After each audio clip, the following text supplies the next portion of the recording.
Assalamualaikum warahmatullahi wabarakatuh. Kembali lagi di channel Ngaji Akhir Zaman.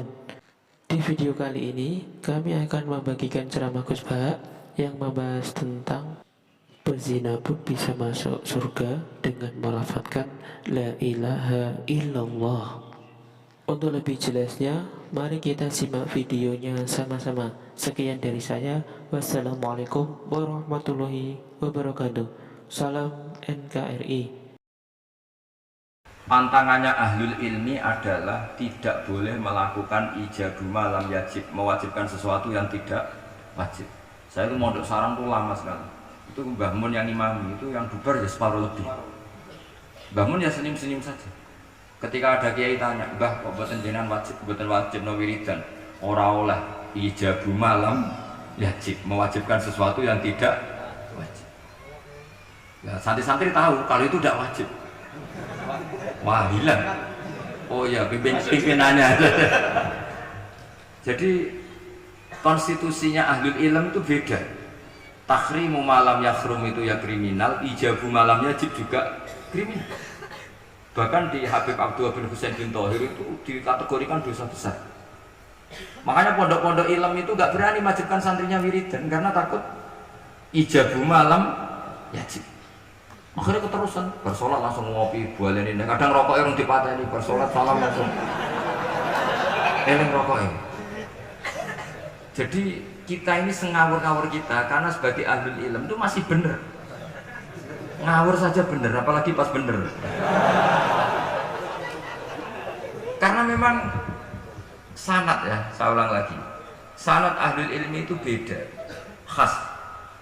Jika kadang orang-orang yang di luaran sana, jangan bilang kubu sebelah, pokoknya di luaran sana nanti jadi sensitif. Saya tuh pernah ditanya satu pertanyaan sangat ekstrim. Ini karena ada paman saya, nanti tak mintakan jawab. Itu sangat sensitif. Yaitu orang-orang kota pernah tanya saya, "Pak Bahak, kenapa ada hadis mangqala la ilaha illallah dakhalal jannah wa in zana wa in sarqa?" Itu kan ekstrim.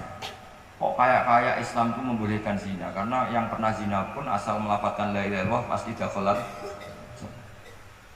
Saya kebetulan pas itu ya kok pas pinter Gus Rizal. Jadi ya bisa jawab. Terus saya bilang gini, justru saya bilang hadis itu menunjukkan satu kaidah ilmiah yang luar biasa, yaitu kebenaran yang absolut itu tidak boleh terganggu oleh perilaku sosial. Misalnya saya ditanya 1 tambah 1, pasti tak jawab 2. Lonte ya jawab 2, maling ya jawab 2, koruptor ya jawab 2. Karena kebenaran absolut itu tidak boleh diganggu oleh status sosial. Sehingga orang yang pernah zina pun melafadzkan 1 tambah 1 2 ya sah. Yang ketua wali juga sah, wali biasa ya sah, setengah wali juga sah. Karena kebenaran absolut adalah kebenaran yang siapapun pasti mengatakan demikian. Yang ketangkap KPK ya bilang 1 tambah 1 2, KPK-nya bilang 1 tambah 1.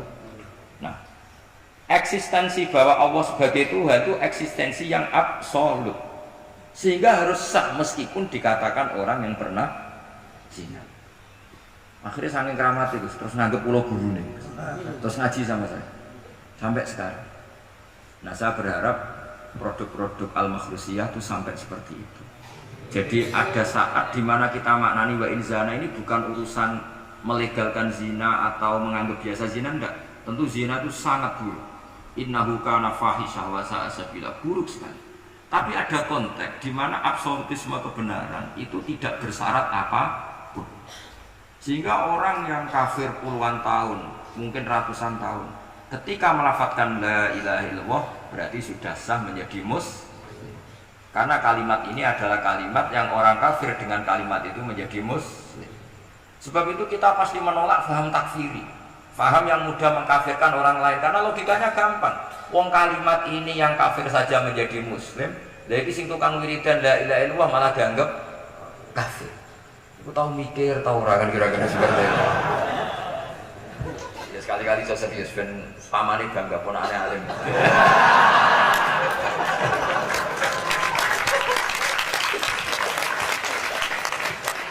Jadi saya terpaksa ngetokno alim saya ben paman bangga gitu.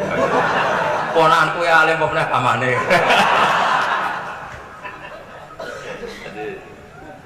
Jadi ini rileks ya. Jadi saya mohon sekali pemahaman hadis itu harus komprehensif, harus utuh.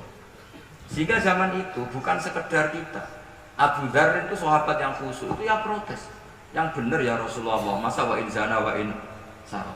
Diulang lagi. Yang benar ya Rasulullah, sampai Nabi mengatakan 3 kali. Lama-lama Nabi sampai agak keras nadanya. Ngendikan ala rohmi anfi Abi Dzar. Oh dasar wong grumbung kandhani ra ngandel. Karena Abu Dzar itu orang khusyuk. Beliau tidak siap kalau orang yang pernah salah seperti itu kemudian tetap dakhalal jannah atau sah melafadzkan la ilaha illallah.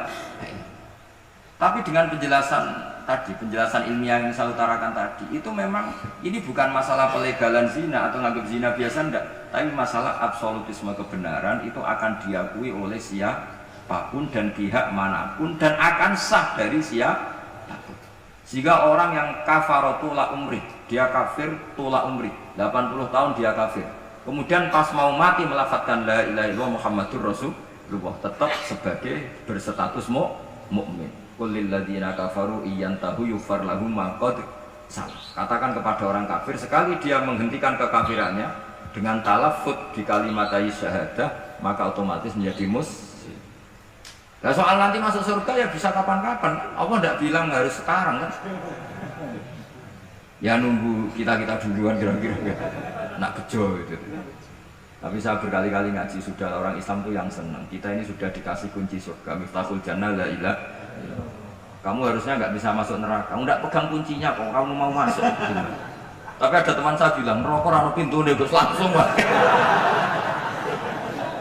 Lah kalau kamu pikiran gitu, semoga ke situ kayak lagi. Jadi makanya kamu yang pede saja. Umumnya orang itu kunci itu rahasia, ini sudah dikasih tahu sama Kanjeng Nabi, itu miftahul jannah la ilaha, sudah punya kuncinya. Alamatnya juga sudah jelas. Alamatnya itu ya sakho. Karena kalau as-sakhiyu qaribun minallah qaribun minal jannah. Kalau sampean kepengin tahu alamat neraka ya bakhil tadi. Itu qaribun minannar. Jadi kalau kamu tanya alamat neraka di mana, Gus? Kalau kamu medit, pikir, ya itu dekat-dekat situ. Itu neraka. Nah, saya agak dekat-dekat situ, makanya saya nggak tahu neraka di mana. Jadi saya mohon sekali, di balik saya sering guyon sama Gus Rizal Gusi, kita ini membawa sanad yang berat, karena di sini ada zuriyahnya Kiai Makhlus, ada zuriyahnya leluhur saya, harus zuriyatam ba'duha mim. Jangan sampai buyut-buyut kita yang sudah meninggal statusnya rubah karena ulah para cucunya, kayak yang dialami tadi Yahuda bin Yakub bin Ishak bin Ibrahim. Nah, kita tidak pernah tahu Yahuda itu apakah agama, apa marga. Nah, itu masih jadi perdebatan.